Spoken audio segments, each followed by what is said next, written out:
Closed doors, I'm a fool for your love.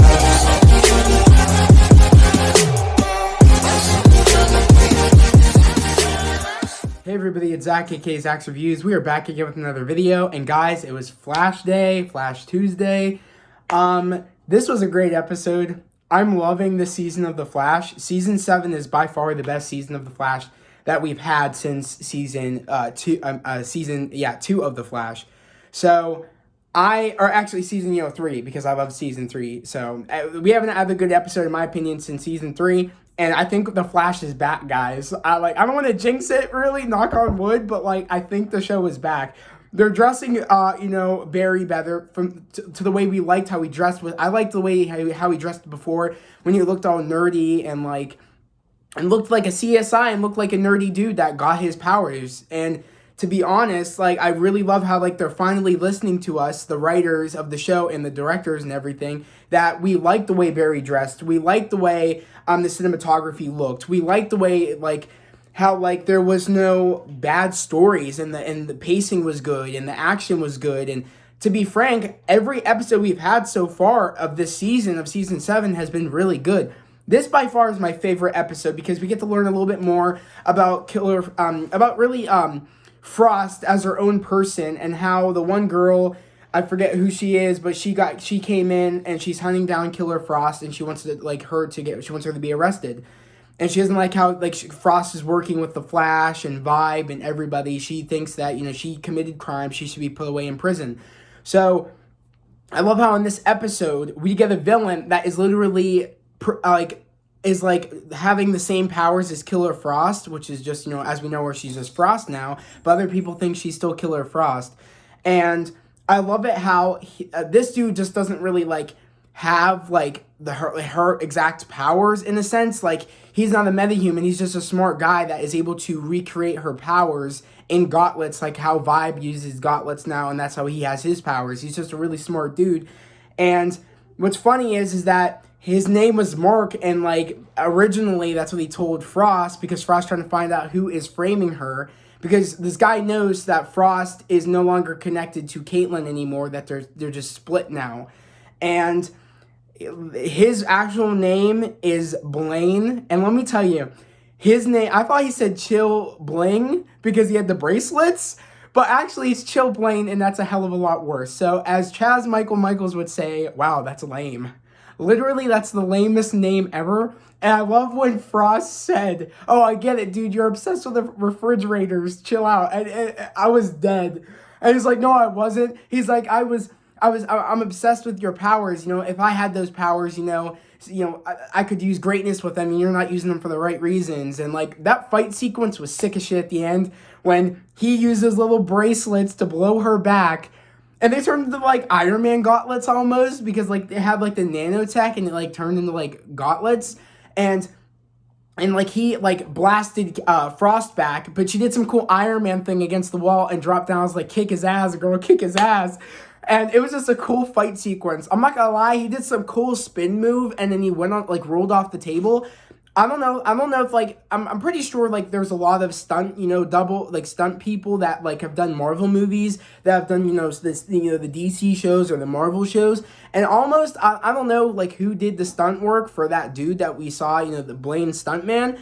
But I thought, it really reminded me of the flips he was doing and stuff as Chris Evans' stunt double does in, the Captain America movies. So I don't know if it was, but I mean, I just love the cool flips that were added in there, because I love the fighting choreography that, Cap does in the movies and stuff. His stuntman, Chris Evans' stuntman, is just awesome. I love his work, because he's just a cool stunt dude, and he makes Captain America look badass. So literally, though, I just loved this episode. I loved how, because I was waiting for, okay, they're really showing that girl that wants to hunt down Frost a lot in this episode. Is there going to be a moment, maybe there's a villain that is, I guess, posing as Killer Frost to make it, the girl want to go after Killer Frost even more? I was kind of waiting for that, and then it actually happened, which I was kind of happy, okay, that makes sense why she's in this so much, and they're really talking about, Killer Frost laying down low, so they can really figure out the situation of, to show the girl that, she's innocent, Frost, and, she's not that person that she was before. And I love how like the Blaine is the reason that she comes out of hiding to, to not to like say that she's not the one killing people and she's actually a good person. I think this was a real big step to really make that, make the story move more, to really get to the point of this girl comes in, if Frost hides the entire time, there won't be any conflict of she'll have to turn herself in at the end of the day, because regardless if this dude showed up, Blaine, like we still need to get to the point where they do come in contact, her and Frost either does something, because I was afraid at some point, she was either going to kill somebody because, she doesn't like the feeling of this is the first time she's ever really being hunted on her own, and she's her own person now. She doesn't want to be Killer Frost anymore. She wants to be Frost. And I didn't know, since the one person put out a hit on her. I forget this girl's name, this agent's name, but the agent put out a hit on her about saying, if any information, you'll get like $1,000 something bucks for 100,000 for any information on Frost. And I thought right away, when she was in the bar with Mark, aka Blaine, I thought right away she might kill someone by accident or something bad might happen. And luckily enough, nothing really did happen that was bad. She was just, fighting them off. She wasn't trying to kill anybody. So, but I was afraid that, I didn't want her slipping up and then the one agent having like a way to say, oh, I was right. She did kill somebody. She is bad still. Frost kept it contained and just wanted to get out of the situation and just, clear her name up and just, Her name is Carmen Moore, or Kristen Kramer. Sorry. Kristen Kramer. Yeah, that was my sister that was saying that. But, yeah, Kristen Kramer is doing anything and everything to make to make Frost out to be the villain, because she's made some mistakes. But I'm just happy at the end of the episode. I wasn't prepared for that, but Frost turned herself in, even though we found out who was framing her. And it's not gonna be back on until May 4th, which is very sad because they left it on such a good cliffhanger. I guess it's like the mid-season finale, and they left it on such a good cliffhanger that I'm really excited to see the show come back in May, which May is actually that's my month of my birthday. My birthday's May 8th, so it's kind of like an early birthday present because I'm actually loving this season. Hands down, I'm just so happy the writers listened to us, guys. The writers and the directors finally listened that, if nothing is broke, if it's not broke, don't fix it. Season 1 through 3 were the best seasons of The Flash ever, and then it just went stupid. It was so stupid. All the other seasons, the villains were trash, the storylines were trash, the clothing wasn't good, the way they were dressing Barry, the way his hairstyles weren't good.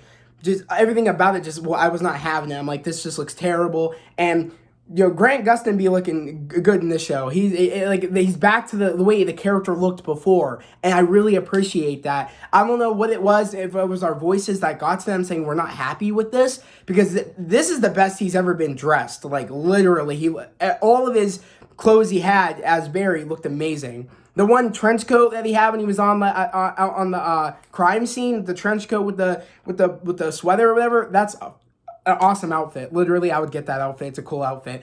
But honestly though, this season's the best. Hands down, this episode is by far my favorite episode.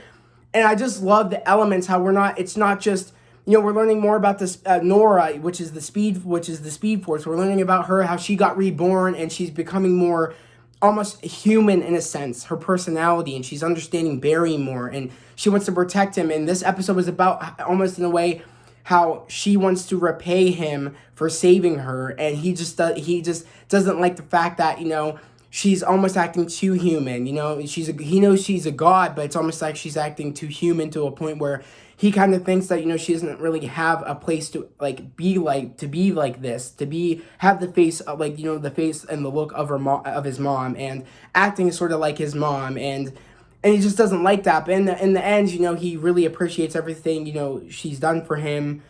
And they're like, she's like, I'm almost at full capacity now to help fight when the other forces come back. And I'm hoping she gets a suit. That would be sick if she did. And it would be like a cool fight sequence when they all come back, where Fuerza and all the Psyche and all the other forces come back. That's going to be really sick to see if she has a suit and she fights, because her lightning is sick, by the way. Me and my sister were talking about it. I love how it's like all of the different colors of all of the all of the other speedster colors that we've seen before, like red for Reverse Flash, blue for Zoom, yellow, orange for of course Barry, and purple for Iris, and silver and gold for Godspeed. So I love how like there's different colors in there, and I'm loving that. It makes sense because she is the Speed Force.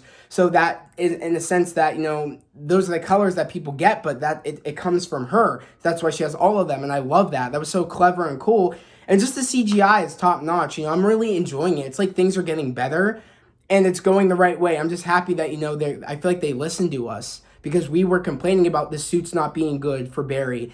I'd say, this is a pretty big step up from all the, I love season 1 and 2 suits the best, by far. And there has been modifications, from season 1 where, his helmet is more like a more form-fitting, to season 2, at some point, it gets more, like, enlarged a little bit. I like the more form-fitting one, but even then, it wasn't, like, to a point where I'm like, okay, that's just a minor tweak, it's okay. In season 3, it's the same thing, of course, but the emblem, of course, is changed in season 2 because he gets the white emblem at some point, and it's still the same suit in season 3. But after that, season 4 suit didn't bother me as much, but the other suits just are terrible. And I'm happy that this is a step up, this suit, because this is the same suit we saw in season 6, which didn't bother me that much. It was actually a big step up from the stupid onesie-looking suit that he had, and I think season 5. So of course the suit looks a hell of a lot better than the season 5 suit. But I'm just really enjoying everything, and I just can't wait to hear what you guys thought about this episode, because by far this is my favorite episode. Frost is growing so much, and I'm so happy they split them. I was not prepared for that. And to see the element, of course, now we get to see Caitlin and Frost. They're not one anymore, but in a sense, like, they know how they feel because they were connected at one point. And it's like they still are connected at one point now, even though they're not.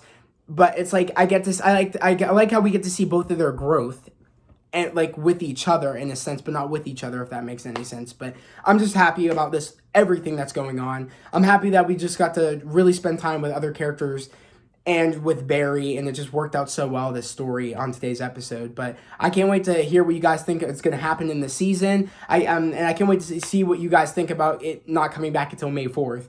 It's a while, but we'll get there. Of course we will, because months go fast.